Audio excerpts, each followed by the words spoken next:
Welcome to the Vert and Verdict Sports Show. I'm your host, Jacob Verda, joined by my guy, G-Sportz. Had to get it popping again. G, how you doing, man? Doing pretty good, man. Trying to stay warm.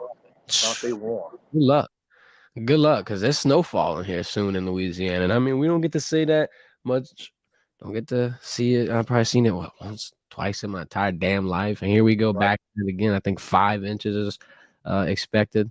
Hey, I'm glad we ain't playing football in Right. Louisiana. I'm glad we booted out of that situation.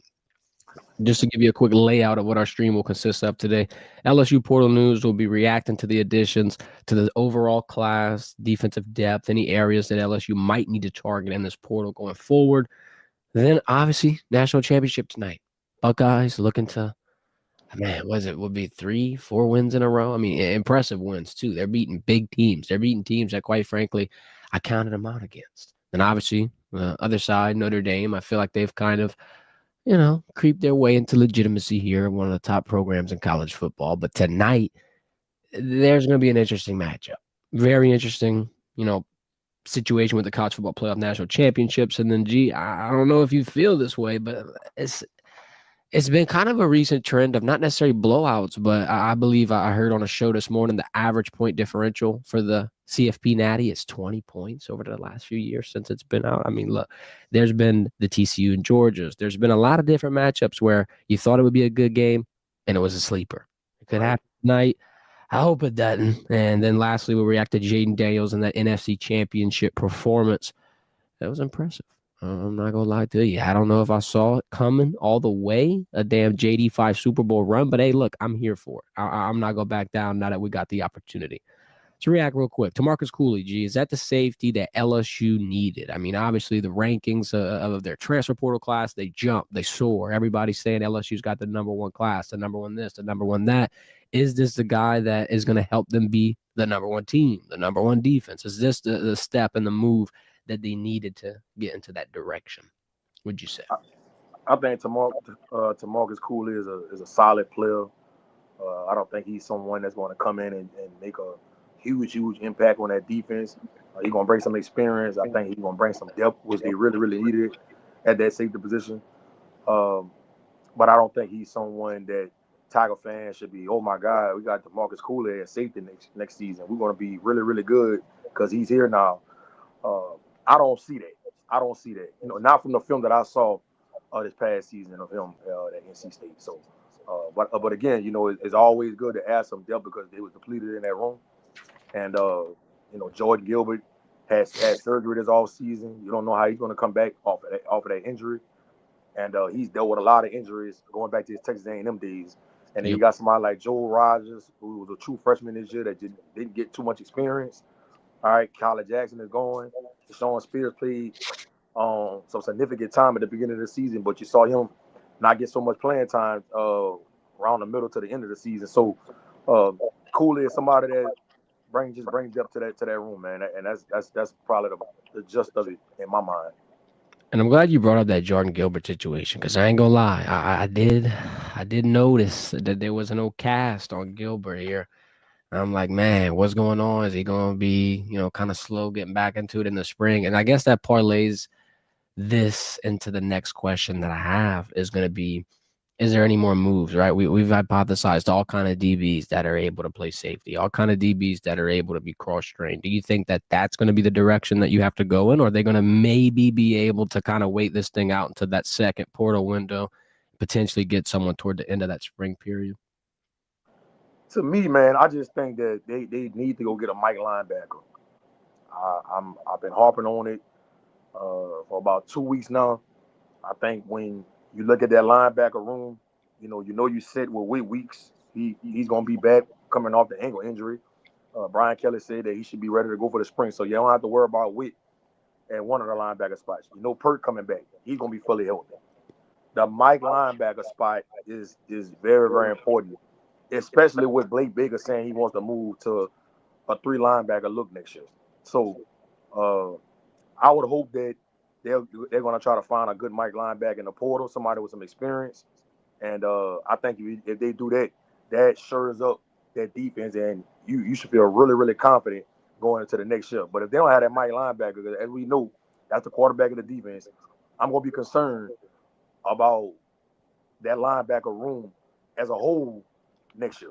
Yeah, I agree. A lot of people this is where Greg Penn gets his moment in the sun, right? This is where he gets his flowers. He was kind of a unsung hero of that defense for the last few years. And quite frankly, he's been one of the biggest pieces. I feel like if you want to, and I'm not going to go out as far as to say he's 100% sole reason as to why you've seen these two players develop. But if you want to know why Harold Perkins and Whit Weeks have probably had an easier time getting thrown into that fire, into the mix, it's because you have someone like Greg Penn alongside of them that's able to either help pick up on their mistakes, help communicate when they're in a shitty spot, so to speak. But either way, losing Greg Penn through this next season, I think that might be one of the more tough, challenging weak points to push through. And I'm going to agree that linebacker depth, definitely one of the areas I got as terms of a concern.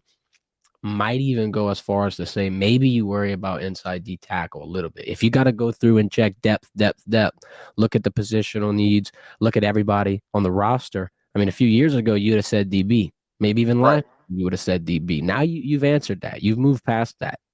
Is the next depth concern to pair with Mike? Is it going to be inside D tackle? You think they're going to be able to figure it out with who they got over there? I wouldn't be surprised if they added another D tackle. Going into next year, you got Dominic McKinley coming back. You got Amaya Bro coming back. You got Big Sean Washington coming back. They got the high school kids, which you can't depend on for next year if you're trying to win a national championship or trying to win the SEC. But I can see them adding one more D tackle to that room, man. They got some experience. But I know they really, really confident in Amaya Bro and Dominic McKinley because they played so much time this year as true freshmen.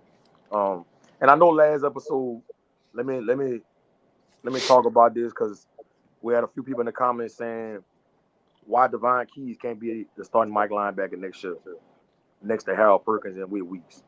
And this is no disrespect to Devon Keys. I think he's a solid player, but fans got to understand, man. In the SEC, you have to have an elite talent or close to an elite talent at that Mike spot if you're trying to win the SEC. I'm just being honest with you, man. And I don't think Devon Keys has made it to that level. I think he definitely can make an impact in that room and help that team out.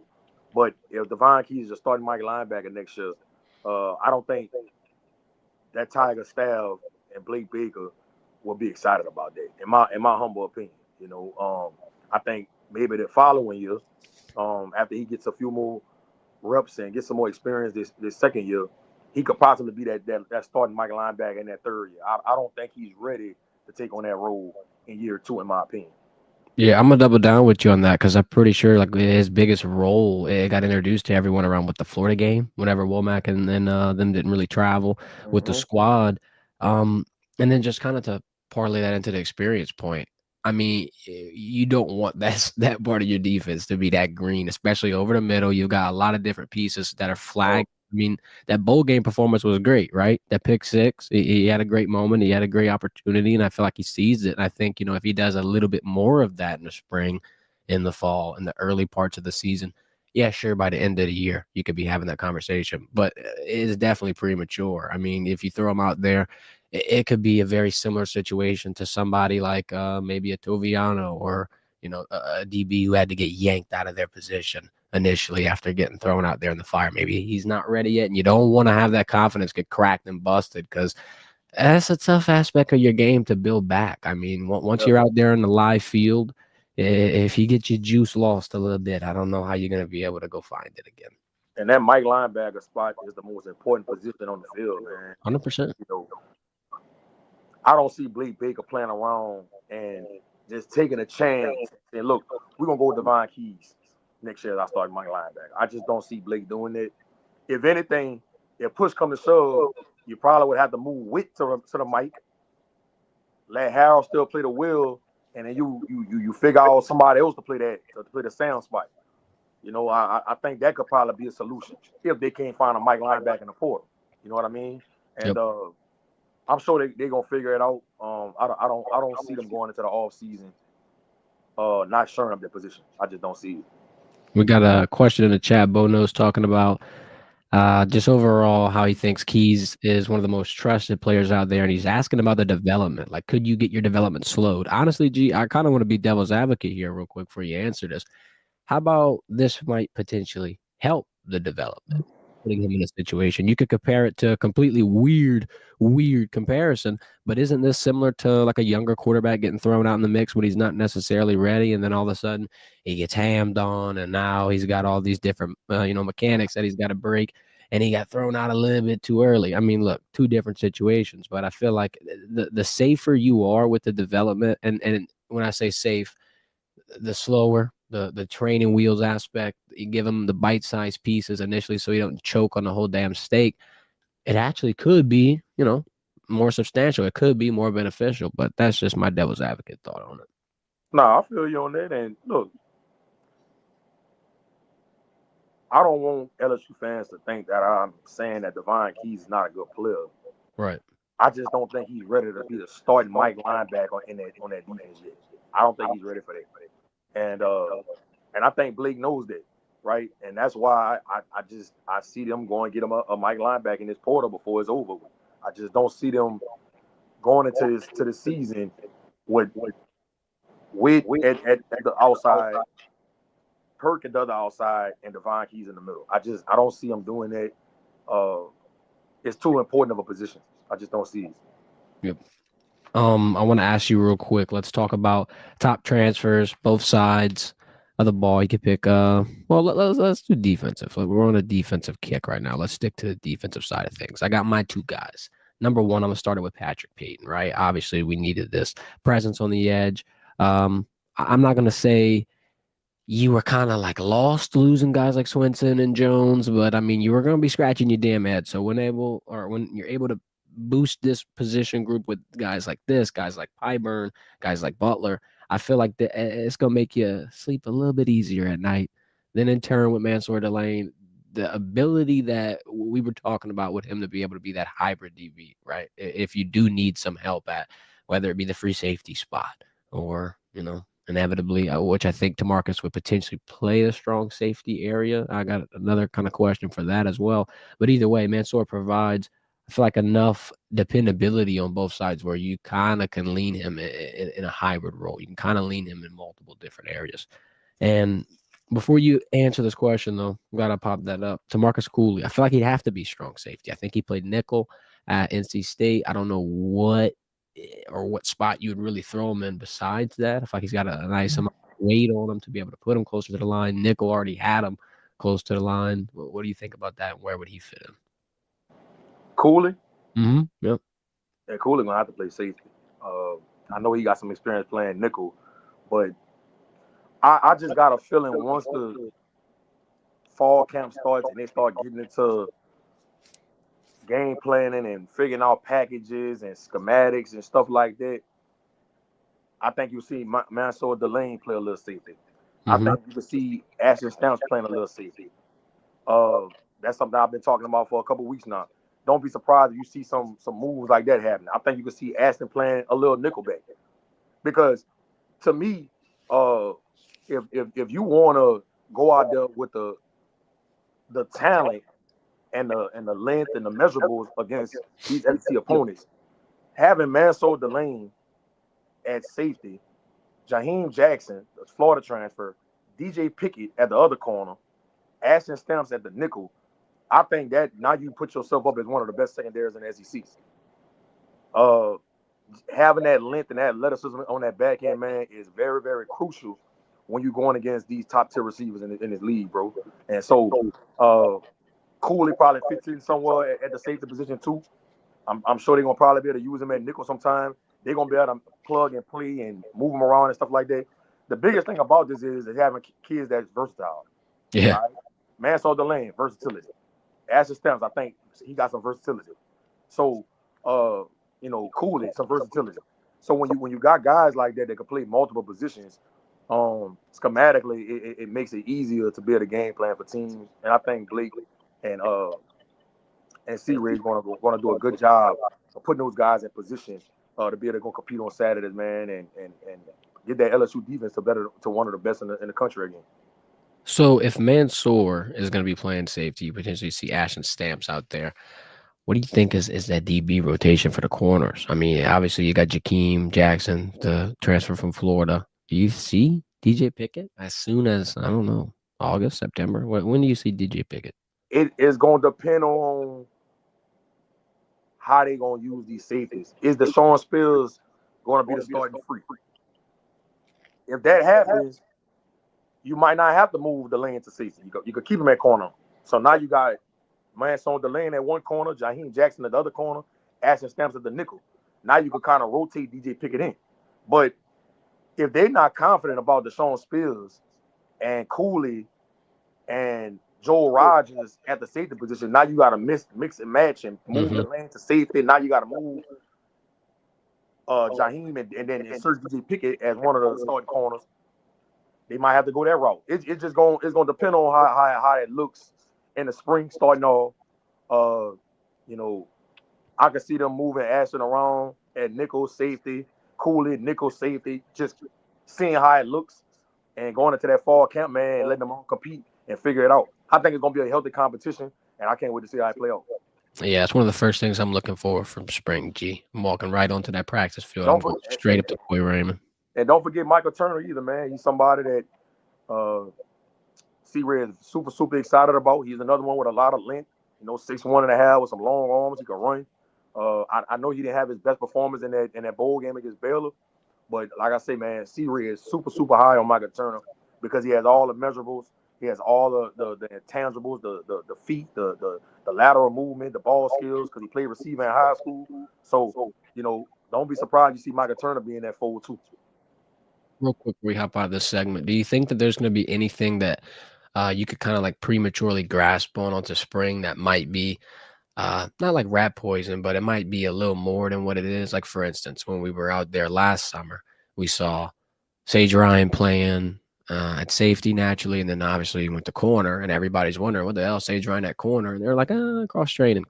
But then he comes out and he's a starting corner against USC. Is there anything you think that could potentially be, more than meets the eye if you go out in spring? Like if we do see Mansour Delane out there, if we do see him at free safety, or if we do see him getting kind of pushed around, does that mean that we're 100% locked in? Does that mean that they're just figuring it out? Like, what is this just your testing period for this final portal window? It's kind of what it feels like sometimes. But I think Mansour Delane is going to come in and fit in right. Like he's gonna fit in. He's gonna be good soon. He's a veteran. This guy could have went to the draft this year. All right, he's not going to have a tough time adapting at all. I don't think Jaheim Jackson is going to have a tough time adapting because you got to realize Corey Raymond recruited him at Florida, so they already have a relationship. He understands what Corey wants, so I think that's going to be an easy buy-in for him, right?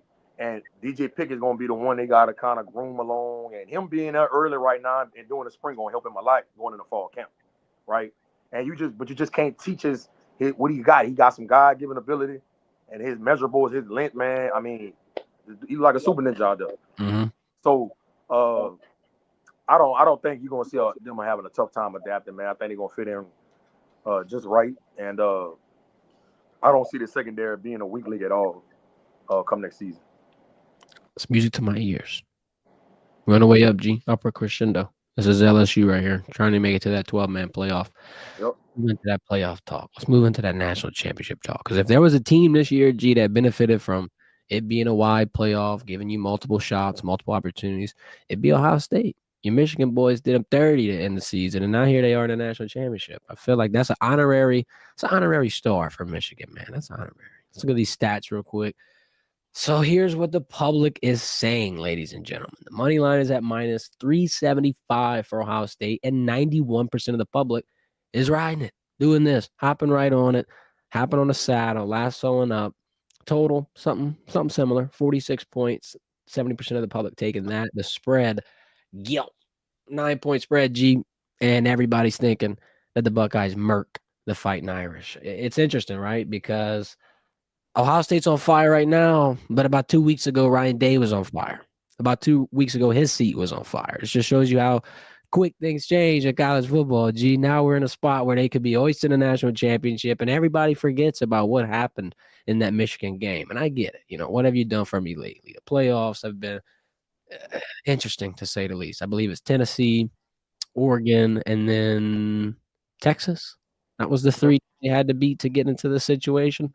So they had a little tough tough spot. I'm not gonna lie. They got 2 SEC teams that they knocked out. Then in the middle, they had a team that knocked them out and won their conference in the first year. So they, quite frankly, went on a revenge tour. Offense is explosive. Here's my thing with Notre Dame. So they got their back against the wall. Don't have really much to lose. Not a lot of pressure in a sense where they're not the team with a 9-point spread. They're not the team that's been kind of up in the ante over the last few weeks that America's riding on, evidently. Let's pop that odds back up for everybody watching. 91% of the public. I'm going to repeat that one more time. 9/10 of everybody betting on this game, according to this service, says Ohio State's going to win. That's pressure, G. That makes me feel like Notre Dame is in a little bit more comfortable spot for what it's worth. I mean, it might not be worth much. The defense for Notre Dame also kind of willed them here, quite frankly, because the offense for the Fighting Irish is not nothing too explosive. I mean, I know they're averaging, I think, 39 points per game. The last few weeks, it's been kind of lackluster. It's been kind of not a 30-point per game clip. It's been something that I feel like has been simmering down, and while Ohio State just kind of pick it up. I feel like what's been keeping Notre Dame in this situation is a turnover battle, the pressure, the defensive front. And then there's been some opportune situations, obviously, Carson Beck getting injured, yada, yada, yada. Lastly, I feel like the Buckeyes, right? You blink, they go 75 yards. They got that explosive playability. I think they lead the nation in 20-plus point or 20-plus yard chunk plays. Does Notre Dame have a chance, G? Simply put, that's all I want to ask you. I know what I'm leaning. If I had to give everybody watching 2 picks, I'm going to give you them nice and easy. Ohio State money line, I guess I'll lean that way, and then I'm leaning on the over 46. And I'm not saying that it's going to be a high-scoring shootout, 30-plus this, 30-plus that. There's a good damn chance that Ohio State scores 35, 42 points on their own, and Notre Dame helps, chum the water afterwards. Do you think Notre Dame can somehow, some way stay in this, or is it all but over? Let's rewind back, right? And we got to give a shout out to my Michigan Wolverines, man. Because had they not humbled Ohio State, I don't know if they're in the national championship right now, bro. I agree. And that loss resetted the Buckeyes, right? I think that Ryan D got a little more obsessive over doing the little things right, the details, making sure he's holding everybody accountable on both sides of the ball. I think he got a little relaxed, and sometimes winning causes complacency, and I think that's what you've seen with Ohio State. And then when you talk about Michigan and Ohio State, right? It's a rivalry game. You can throw the records out of it. So even though they lost to a Michigan team that wasn't that good this year, to me that wasn't a bad loss. And when everybody was harping about, should he keep his job? He need to be fired. I thought that was blasphemy. What Ryan D has done at Ohio State has been phenomenal, bro. Like, no, he hasn't won a national championship. Yeah, he's lost to Michigan 3 years in a row. But this dude has been in the playoffs. He's been in the national championship. I mean, sometimes to win it, you need a little luck on your side, bro. And things just have to fall the right way. Injuries, a lot of things come into play, bro, when you talk about winning the national championship. Yep. Sometimes the best team don't always win it. But tonight, I think Ohio State wins this game by 2 possessions or more. I just think they have too much that you have to try to stop. You got to pick your poison. Do you try to load the box and stop Henderson and Junkins? If you do that, now you leaving in Jigba and Jeremiah Smith one-on-one with somebody. And their best corner is out for the season, Morrison. So what is Notre Dame going to do? How they gonna get pressure on the quarterback on Will Howard? He's been playing phenomenal through this playoff run. It's just you try to stop the pass, they're gonna kill you with the run. The O-line has been mauling people. I mean, they've been coming off that ball. So I just don't think Notre Dame will have what it takes to be able to slow Ohio State down. I think Ohio State scores 30 or more points tonight, bro. I do. I think it's close early, and I think in the second half they run away with it. I think this score could end up being 31-17, 31-13, somewhere around there, man. But shout out to Marcus Freeman. What he has done with that team has been nothing short of impressive. And when you look at that team, you don't see a whole bunch of studs, especially on the offensive side of the ball. I know Jeremiah Love, he's a really, really good running back, but after that, I mean, they don't have a whole bunch of studs on that side of the ball, especially at the receiver position. And to have his team playing at a high level like this and having the national championships, I think that program is heading in the right direction.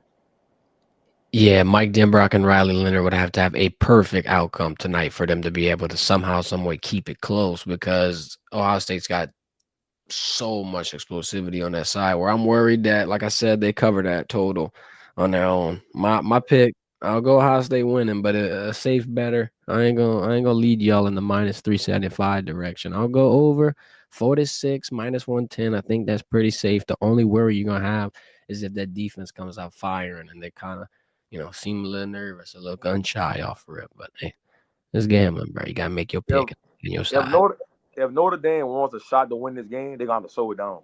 They got to run the ball, try to kill a time of possession, um, convert on third downs, and try to keep that Ohio State offense off the field. Oh If they yeah, try to get in a track meet, nah.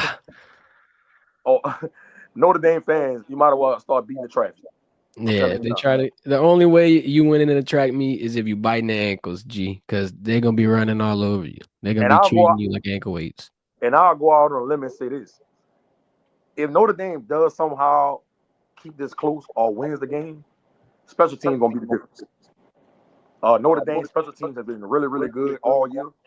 I want to say the kicker was out for a number of weeks, and he just came back, like the last playoff game, if I'm not mistaken. But they special teams is one of the best in the country. If they can mess around and get a block field goal, a block point, and flip the field position, that's the only way I can see them having a shot to win this game. They're gonna have to dominate special teams tonight. Get a kickoff return, something along them lines. Every opportunity counts. That third phase nobody talks about. Can't let it slip. Hidden points. Hey, LSU fans know how that shit could turn out if you muff a couple punts, miss a couple kicks. It's been a recent Mm-hmm. nightmare for fans. Let's move on to NFL playoffs. Obviously, Jaden Daniels turning up. It's a bad man right there. Whoo, gee, some people are calling him the best rookie ever. Let me say that one more time. Best rookie of all time, JD5, fresh out of LSU. Hell of a game. Obviously, Jared Goff threw about 3 interceptions and completely killed the Lions' chances, but the run games were insane. Obviously, both teams had a running back get 2 touchdowns, but shout out Brian Robinson. I mean, that's one of the best 1-2 punches in that backfield. You got Robinson, and then just when he needs to take a break or a breather, you got Austin Eckler out there running all over you. I mean, Commanders had a damn instantaneous rebuild. Obviously, Terry McLaurin, Jane Daniels, all these huge pieces. Who would have thought? Jane Daniels Super Bowl run. If you look at the odds in the bottom left corner, we popped them up for you. Eagles plus 175, Chiefs plus 240, Bills plus 260, Commanders plus 650 to be your Super Bowl champions. I mean, it's insane. Super Bowl run. G, what was your reaction to this game and just how are you feeling watching this? First of all, Jaden Daniels, I think he should probably win the MVP. I think he should win the MVP. And this is why I've been saying this for years that you should not vote for the MVP until after the playoffs over. Because what he's doing right now, he's making people start feeling like, damn, maybe Jaden Daniels is the best player in the league right now. Straight up. And if you're not saying it, I don't know what you're watching. Straight up. They need to change the criteria when they vote for the MVP. Because if he mess around and beat the Eagles in the NFC Championship and get to the Super Bowl, bro, you can't get his MVP to nobody else. Nobody. So to do what he's doing as a rookie, man, I mean, it just kind of seemed like he'd been there before. You know, when you looked at him at LSU, man, he's just so damn poised, so damn relaxed. He got this certain aura about himself, this certain energy about himself when he come out the huddle, like nothing rattles him. And if you watch the game, man, listen, Aaron Glenn did a great job of trying to disguise his coverages, showing blitz backing out of it, just giving him different looks to try to confuse him, man, and you just can't confuse him. Nope. This guy was ready for everything they threw at him yesterday. And the athleticism and what he does with his legs, that element of it, man, it just puts so much pressure on defenses, man. and it gets you out of your scheme in a sense, man. It gets you out of the things that you like to do well. You kind of got to go against your principles because you got to worry about his legs, and he's not always running to try to go get a first down or trying to score. Sometimes he's moving around to try to keep his eyes on the field to make a play. And I thought, De'Ami Brown, the receiver from North Carolina, I thought he showed up big time yesterday, man. Everybody been talking about McLaurin the whole year, but De'Ami Brown showed up big yesterday, man. And another thing about Jaden Daniels, bro, he don't turn the ball over. Like, he just makes good decisions. 300 yards yesterday, man. 2 touchdowns, no interceptions. And then you go on the flip side of that, Jared Goff turned it over 3 times. 3, bro. And he's a veteran in this league and somebody that's played in a Super Bowl. You would have thought he would have came into the game making better decisions. But it was the other way around, man. Shout out to Jaden Daniels, man. Shout out to Cliff Kingsbury, right? We need to play that clip back, what I said before the season started, how big that was going to be for Jaden Daniels' development, and how Dan O'Quinn made a home run hire, getting Cliff Kingsbury over there to Washington because of his track record with quarterbacks. People cannot forget and discount how big that was for Jaden Daniels this year, man. And look, I got Washington going to the Super Bowl. I know the Eagles playing at a high level right now, and it's going to be a tough matchup. But I just think Jaden Daniels, man, he on a mission. He destined, and I'm rooting for him, bro. So I think they gonna be in that bowl, bro. I see it. I see it, man. And I'm about to stir the pot a little bit because I feel like if you bet against 5, you might be clinically insane. You might have to have a conversation with a psychiatrist about what's wrong. Then I'm gonna step out into the water here, G. All these LSU fans listening might be pissed off after I say this, but it's time to have a conversation. LSU's had a lot of good quarterbacks. LSU over the recent years has had some tremendous quarterbacks. 2 of them at the top of your mind, Joe Burrow and Jaden Daniels. A lot of people might have him ranked wrong. You might have one of the most accomplished quarterbacks in Joe Burrow, but your most talented LSU quarterback ever, ladies and gentlemen, is Jaden Daniels. Period, point blank. Pin me to it. I think Jaden Daniels is the most talented quarterback that has ever come out of the 3-letter school, LSU. Why? I mean, yeah, you can add the mobility. Obviously, both have had instant success in the NFL, but I want to parlay it into that mindset you talked about. Well, one of the most humble, deserving guys you've ever seen come out of the school. And I think that those type of players, those type of mindsets, they're a team first guy. They're not me. They're not trying to get all their chips into their corner and count them. I think, quite frankly, the way that he's probably going to disperse that, it's a reflection on why everybody respects him. Look at the interviews after the game, G. Teammates coming up to him instantly. There's chemistry. There's camaraderie. And it's in 1 year. You don't see this often. And quite frankly, what you saw in his last year at LSU, you don't see that often as well. This is a special kid. And a lot of people are going to be confused on why I'm saying this because, yeah, Joe Burrow won a national championship, but you also said it best in that national championship segment. Sometimes you need luck on your side.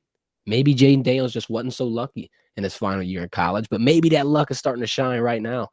I don't know, G. You could have really got to see LSU's greatest of all time in that number 5.